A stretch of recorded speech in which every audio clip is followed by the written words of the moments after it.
আচ্ছা, এটা বুঝানো আছে, আমি তেমন কিছু লেখাইতাম না, জাস্ট বুঝাই দিতেছি। ঠিক আছে, রেশনাল ফাংশন কারে কয়, এটার মধ্যে লেখা আছে কি রেশনাল ফাংশন। ঠিক আছে, রেশনাল ফাংশন কারে কয়? হ্যাঁ, উপরে একটা পলিনোমিয়াল থাকবো, নিচে একটা পলিনোমিয়াল থাকবো, উপরে মানে নিউমারেটরে। ঠিক আছে, অনেকটা এরকম টাইপের ফাংশনটি, ধর x square plus 3 divide by x plus 2 whole square, যেমন এরকম। এটা একটা কি রেশনাল ফাংশন। ঠিক আছে, উপরে পলিনোমিয়াল নিচেও পলিনোমিয়াল, তাহলে উপরেরটার আমি কনসিডার করতেছি পি অফ এক্স। ঠিক আছে, নিচেরটার আমি কনসিডার করলাম কিউ অফ এক্স। তাহলে দুইটা পলিনোমিয়াল ফাংশনের যদি ডিভাইড থাকে, তাহলে আমরা তখন এই ধরনের ফাংশনটির আমরা কি কই, রেশনাল ফাংশন কই। তাহলে রেশনাল ফাংশন যখন ইনভলভ হয় তখন আমরা কেমনে ইন্টিগ্রেশন করুম। ঠিক আছে কথা, ধর ইন্টিগ্রেশন রয়েছে এরকম, integration P of x divide by Q of x d x. ঠিক আছে, তার মানে ইন্টিগ্র্যান্ডের মধ্যে কিটা ইনভলভ আছে, ইন্টিগ্র্যান্ডের মধ্যে আমরা একটা রেশনাল ফাংশন ইনভলভ আছে। তাহলে এই রেশনাল ফাংশনটারে আমার এবার কি করতে লাগবো, পার্শিয়াল ফ্র্যাকশন করতে লাগবো। ঠিক আছে, কোনটা ইন্টিগ্র্যান্ডে যা থাকে তা। ফর ইন্টিগ্রেশন মানে ইন্টিগ্রেশন করার লাইগা আমরা কি করবো আলাদাভাবে, মানে পার্শিয়াল ফ্র্যাকশন আমরা থিওরি অফ ইকুয়েশনের একটা পার্ট টোটালি। ঠিক আছে কথা, এটি আমরা জয়েন্টে করণ লাগে, বাট এখন নর্মালি কি হয় বেসিকের মধ্যে করাই আর কি।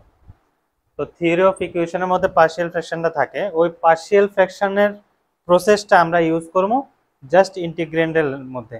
কেরে, বিকজ রিসলভিং ইন্টিগ্র্যান্ড। ঠিক আছে কথা, রিসলভিং ইন্টিগ্র্যান্ড।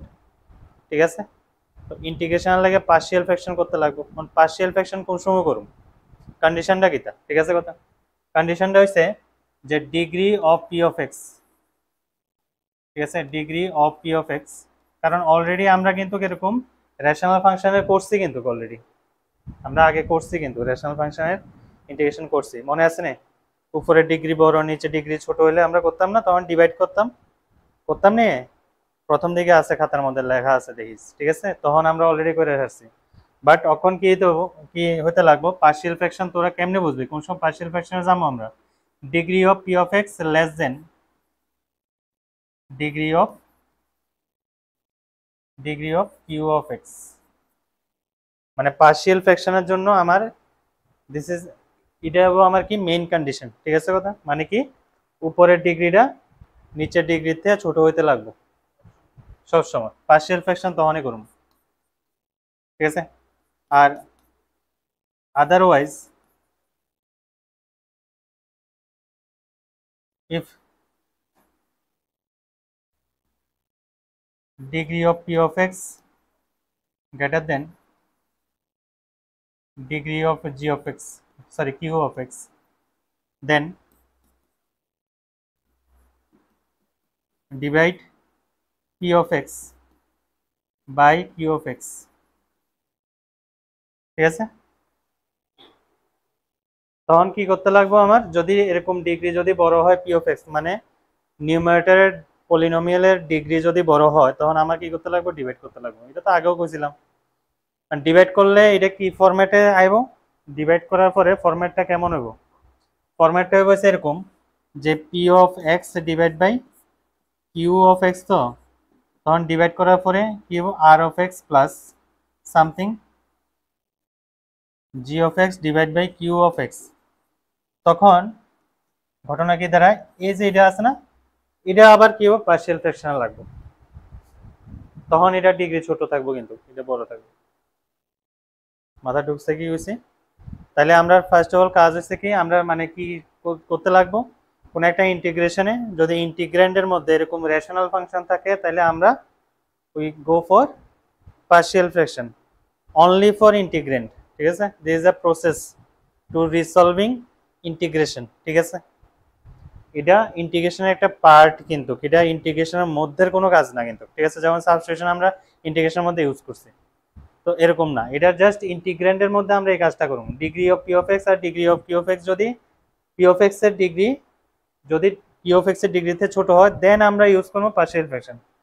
আর যদি বড় হয় তখন ডিভাইড করতে লাগবে। ডিভাইড কেমনে, আমরা অলরেডি করছি, ঠিক না? এটা কি কেমনে নরমালি লং ডিভিশন মেথডে আমরা ডিভাইডটা করি, ঠিক না? আচ্ছা, এবার যদি এই কেসটা হয় তখন আমার কি কি জিনিস ফলো করতে লাগবে, ঠিক আছে? তখন কেস নাম্বার 1 দিয়ে লেখো, কেস 1, ঠিক আছে? তখন কেস 1 দিয়ে লেখো,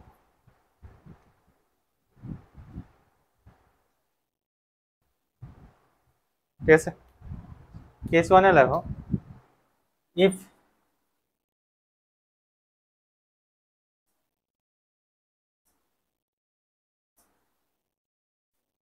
if denominator have if denominator have, ঠিক আছে, নন রিপিটিং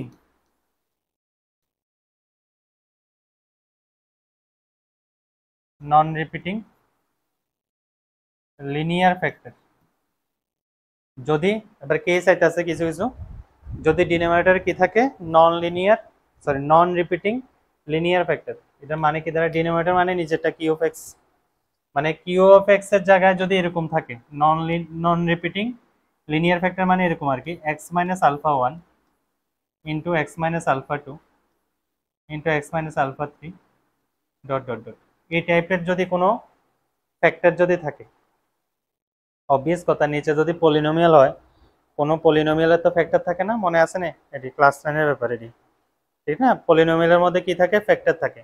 যদি এরকম ভাবে যদি লিনিয়ার ফ্যাক্টর থাকে, লিনিয়ার কে এক্স এর পাওয়ার কত আছে, 1 আছে, দেন আমরা কি করব, দেন দেন আমরা কাজ কি হবো, মানে এটা আলাদাভাবে কাজটা করতে লাগবো। তখন আমরা P of X by Q of X টারে আমরা এভাবে লিখুম, কিভাবে, উপরে একটা কনস্ট্যান্ট দেব capital A1 X minus alpha 1 plus capital A2 divide by X minus alpha 2, ঠিক আছে, plus capital A3 X minus alpha 3 plus dot dot dot, ঠিক আছে, and find A1 A2 A3 dot dot dot, মানে যা যা constant আমরা consider করুম এটিরে আমরা বোথ সাইডে ইকুয়েট করে আমরা বাইর করতে লাগবো A1 A2, মানে যতটাই আমি কনস্ট্যান্ট কনসিডার করি এটি বাইর করতে লাগবো।